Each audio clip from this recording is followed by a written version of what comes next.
I spent 30 years writing letters she would never read.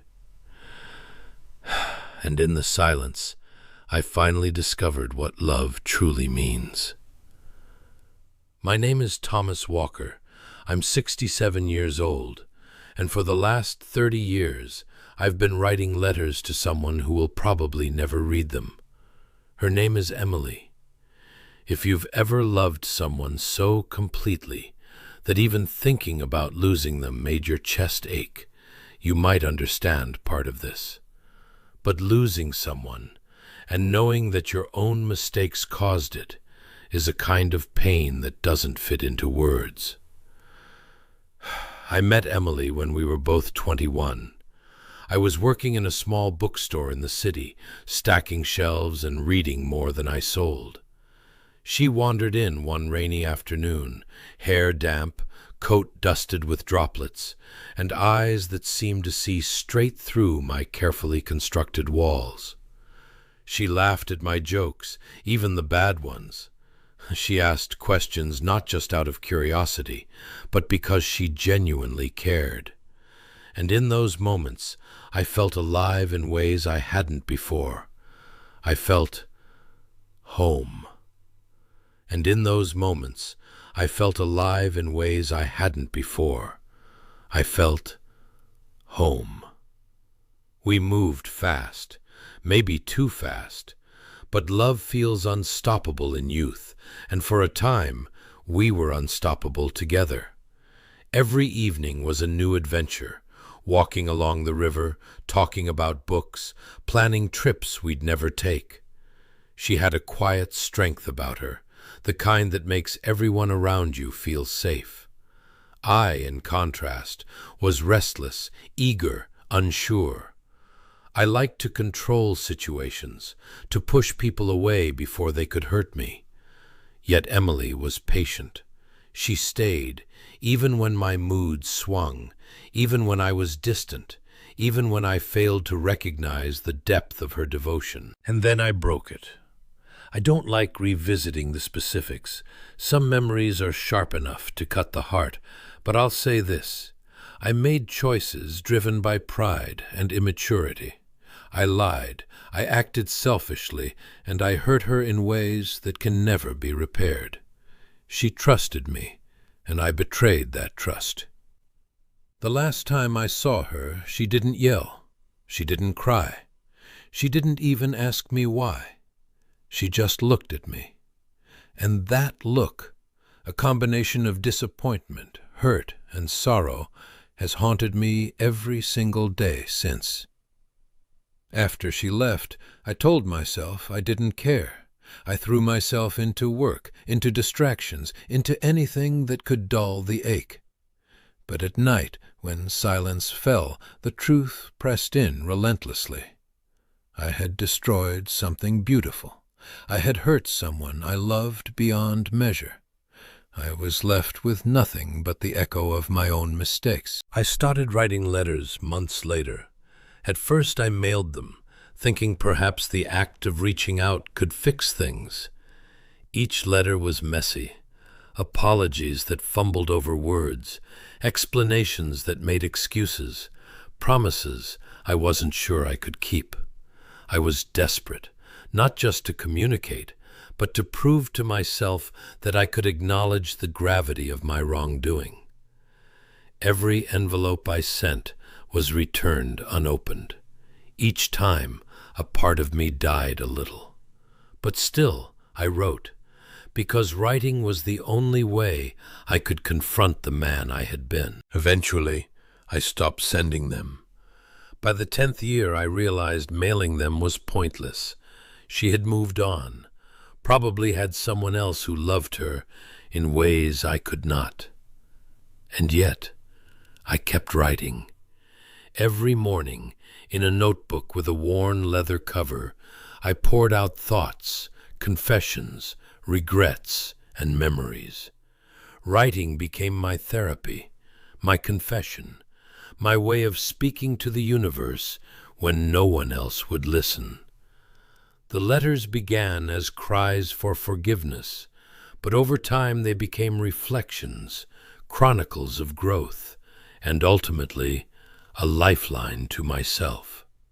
When I say I wrote letters for 30 years, I don't mean daily scribbles or occasional notes. I mean obsessive, unrelenting communication with someone I would never reach. Some mornings, I would wake up with a line in my head and write it before coffee, before breakfast, before the world began. The letters captured the minutiae of my life, the mundane as well as the profound. I wrote about memories we shared, walking along the park in autumn when the leaves formed a carpet beneath our feet, late-night conversations over cups of coffee that had gone cold, moments where she laughed in a way that made everything around her lighter. I wrote about my mistakes, my regrets, my failings in painstaking detail. I explored my own behavior with the honesty I had never managed when she was alive in my life. I named my flaws. I dissected my anger, my pride, my fear. I begged myself to understand why I had acted the way I did and how I could be better, not for her, but for me. Years passed, decades really. Each letter was a mirror, reflecting not only the man who hurt her, but the man I was becoming. I wrote about work I was proud of, about books I had read, about friends I had gained and lost. I wrote about grief when my parents passed, about their funeral, where she, of course, did not attend. I chronicled life's events with an awareness sharpened by solitude. The letters became a ritual, a meditation, a spiritual journey in written form. At some point, something unexpected happened. I stopped writing to beg for forgiveness. Instead, I began writing to take responsibility. The letters no longer contained excuses or pleas. They contained acknowledgement. I wrote, "I am sorry for my arrogance. I am sorry for my silence. I am sorry for failing to see what I had until it was gone." Each sentence was an act of healing, a step toward reconciliation, not with her, but with myself. It was a long, slow process. Some nights I would sit with a pen in my hand for hours, staring at the paper, unable to write a single word. Some days I tore out entire pages, convinced that I wasn't honest enough, that I was still hiding behind cowardice. But writing forced me to confront reality. It forced me to inhabit my own shame, to sit with it, to breathe through it, and eventually to grow through it. I began noticing small transformations. I became patient. I became empathetic. I became capable of seeing life and love beyond possession. I learned to celebrate her happiness, even if I was not part of it. I realized that love is not a reward to claim, but a gift to recognize, whether it is given or withheld. One night, almost 15 years into the process, I realized the letters were no longer about her. They were about me. The man I had been was gone, leaving behind someone capable of understanding the weight of love and regret. That realization was both liberating and terrifying. It meant that the purpose of all those letters was not reconciliation with her, but reconciliation with myself. And slowly, I began to heal. Last year, I wrote what I believe will be my final letter to Emily. This one felt different from all the rest. My hand did not shake as I wrote. My thoughts were not clouded with guilt or panic. I did not ask her to forgive me. I did not ask her to return. Instead, I wrote to release, to set both her and myself free from the weight of decades-old mistakes. I forgive you for leaving, I wrote, and I forgive myself for the man I was back then. The act of writing this letter was cathartic in a way that nothing else in my life had been. I realized that forgiveness does not need an audience. Closure does not require validation. The universe does not owe us acknowledgement. The act of facing the truth, of articulating it, is enough.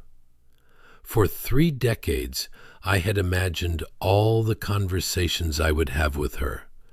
I had pictured every expression, every word, every reaction. And yet, life doesn't grant us those imagined moments. Life gives us reality, which can be harsher, quieter, or more gentle than we expect. Emily never read most of those letters. She probably built a life without me. She probably found someone who gave her the love I could not. And I truly hope she did, with every fiber of my being. And the strange part, the part that I never anticipated, is that thinking about her happiness no longer hurts. It brings peace. It brings relief.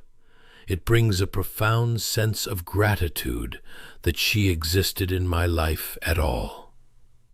The lessons of love, of trust, of patience, of empathy, they are eternal, even if the relationship was not.